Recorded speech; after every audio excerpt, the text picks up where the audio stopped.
airnya mengalir, dan yang penting soliditas alhamdulillah terjaga, dan insya Allah kita nanti jalan-jalan sama-sama bareng. Pak Anies mengundang tim 88, sebetulnya tiap Selasa kita emang ada pertemuan ya. Kemarin karena Pak Anies dalam proses persiapan menunaikan ibadah haji seperti kita tahu, mengundang tim 8 dan memberikan beberapa arah. Satu, arah beliau adalah diskusi mengenai pasangan cawapres itu sudah dianggap selesai. Pembahasan cawapres Tanggal 16-17 apa? Juli. Wah, masih lama. Nah, untuk Pak Surya Paloh kado dari Mas Anies merayakan apa? ulang tahunnya. Iya, itu merayakan ulang tahun. Ngasih kado nama cawapres nggak ke Pak Surya tanggal 16, Pak? Masih sebulan ya itu ya? Berarti masih ada waktu. Setelah kembali kan mungkin akan ada keputusan dari beliau. Kapan mau deklarasi, kapan mau pengumuman. Nah, menuju kepada waktu yang baik tadi, kita bersiap-siap mengenai teknisnya gitu. Ya, mungkin mulai mencari tempat, mulai menyiapkan bagaimana persiapan teknis media dan sebagainya. Jadi itu beberapa hal yang tadi dibahas, dan pokoknya ke depan itu soal cawapres sudah dianggap selesai, dan itu sekarang ada di tangannya Pak Anies. Karena itu langkah-langkah menuju pada persiapan pendaftaran, persiapan kampanye itu harus dilakukan. Kenapa dianggap selesai? Karena memang seluruh aspirasi sudah ditangkap, nama-nama sudah disampaikan ya, kemudian juga seluruh partai sudah menyampaikan aspirasinya, dan nanti bagi kiranya Pak Anies memutuskan. Seperti kita tahu dulu kan pernah ada statement dari teman-teman Nasdem, ada 5 orang, 5 nama, kemudian belakangan muncul jadi 3 nama. Akhirnya sudah dikatakan 1 nama itu dianggap sudah final, sudah selesai, dan sekarang tiba gilirannya Pak Anies untuk mencari waktu terbaik untuk memutuskan dan pada akhirnya menjelaskan pada publik. Dan kita memberi kesempatan pada Pak Capres untuk beribadah dengan tenang, dan siapa tahu setelah kembali itu segera memutuskan pilihan. Itu yang pertama. Nah, karena dikatakan bahwa kita sudah harus maju ke tahap berikutnya, yaitu menyiapkan langkah-langkah teknis, langkah-langkah strategis untuk terus mengikuti proses pemilu yang ke depan. Tentu saja, walaupun pendaftaran masih bulan Oktober ya, tapi kan persyaratan administrasi perlu disiapkan.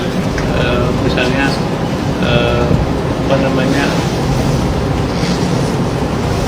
piagam atau dokumen kerjasama antar partai itu perlu disiapkan.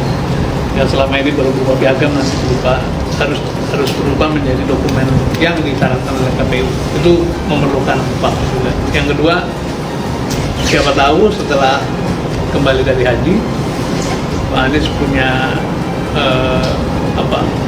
pikiran, ide yang akhirnya muncul hari untuk pengumuman itu belum siap. Momentum yang presisi kapan itu akan kita umumkan, tapi deadline-nya kan sudah ada ya, 16 Juli maksimal, yaitu kesepakatan bersama. Bukan hanya Mas Anies ya, Mas Anies sudah menyampaikan itu kepada ketua-ketua umum. Ini tinggal rapat bersama, siapa yang terbaik itu tentu sudah kita kerucutkan ya. Kita ingin mempersembahkan yang terbaik lah untuk Republik ke depan, dan kemudian memiliki chemistry yang sama dengan Mas Anies dan koalisi. Tim 8 stop bahas Cawapres Anies sepakat melangkah lebih maju. Dikutip dari Fajar Makassar, Tim 8 Koalisi Perubahan untuk Persatuan KPP menegaskan Cawapres sudah ada di kantong Anies, sehingga telah disepakati untuk melangkah lebih maju. Salah satu Tim 8 Koalisi Perubahan untuk Persatuan KPP, Willy Aditya, mengatakan Cawapres itu sudah ada di kantong Capres Anies Baswedan. Kapan akan dideklarasikan, kita cari bulan baik, hari baik, toh artinya sudah ada, kata Willy usai menjadi pembicara bincang tokoh di rumah jabatan Ketua DPRD Makassar, Rabu 21 Juni. Aktivis Reformasi 98 itu mengatakan pada Selasa 21 Juni, Tim 8 yang terdiri dari perwakilan Nasdem, Demokrat, PKS bersama Anies Baswedan bertemu, sepakat untuk lebih maju. Lebih maju artinya sisa menunggu deklarasi karena cawapres sudah ada di kantong Anies. Kemarin kita bicara soal kapan kita deklarasikan, jadi sabar saja katanya. Aditya memastikan deklarasi cawapres Anies itu belum diumumkan pekan ini atau pekan depan. Bahkan deklarasinya disebut akan dilakukan setelah kubu lain telah deklarasi dahulu. Kita tunggu kubu sebelah aja, kita cek seperti apa. Jelas pria yang juga wakil ketua umum DPP Nasdem itu. Disinggung soal pertemuan Demokrat dengan PDIP, menurutnya itu bukan manuver. Sebab Nasdem sendiri kata dia juga sering ketemu partai di luar koalisi. Ketemu Prabowo ke Golkar, ketemu Pak Airlangga. Airlangga datang silaturahmi katanya. Termasuk soal mimpi Susilo Bambang Yudhoyono SBY, menurutnya itu bukan manuver. Ya namanya mimpi, kita hidup di dunia nyata, no problem.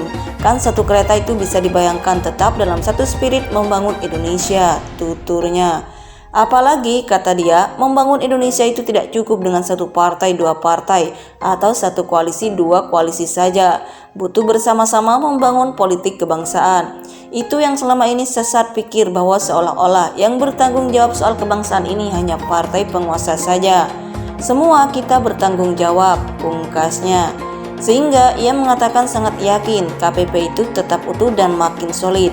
Kenapa? Karena saya anggota tim 8. Kemarin kita rapat tim 8, tidak ada masalah, tegasnya. Bahkan di rapat itu mengusung banyak hal, diantara akan membuat sekretariat bersama sampai tingkat kecamatan. Itu dibilang dimajukan, tegas Willy. Ditanya soal kriteria cawapres yang sudah dikantongi, Willy enggan menjelaskan. Ia hanya mengatakan bahwa sosok cawapres itu yang sudah terbaik. Ya yang top markot top lah, soal siap kita buat kuis tebakan saja, ucapnya sambil tertawa. Sudirman Said, anggota tim 8 yang mewakili Anies Baswedan menjelaskan bahwa dalam pertemuan Selasa sore hingga malam di Kemayoran, Jakarta, Anies menugaskan agar tim 8 mulai mempersiapkan langkah konkret ke depan. Pak Anies meminta agar tim 8 mulai terus bergerak maju memikirkan hal-hal teknis, termasuk melengkapi struktur tim pemenangan nasional, kegiatan bersama 3 partai koalisi, dan opsi waktu deklarasi pasangan capres dan cawapres, katanya. Sementara itu, Teuku Rifki Harsha, Sekretaris Jenderal Partai Demokrat yang juga anggota tim 8 menyatakan bahwa Partai Demokrat siap untuk berkolaborasi dengan seluruh anggota koalisi dan relawan Anies Baswedan. Struktur dan kader Partai Demokrat telah merapatkan barisan bersiap untuk turun bersama dengan para kader partai koalisi dan relawan pro perubahan di seluruh Indonesia. Konsolidasi awal diperlukan untuk persiapan kegiatan pemenangan dan antisipasi kecurangan, tegas Teuku Rifki.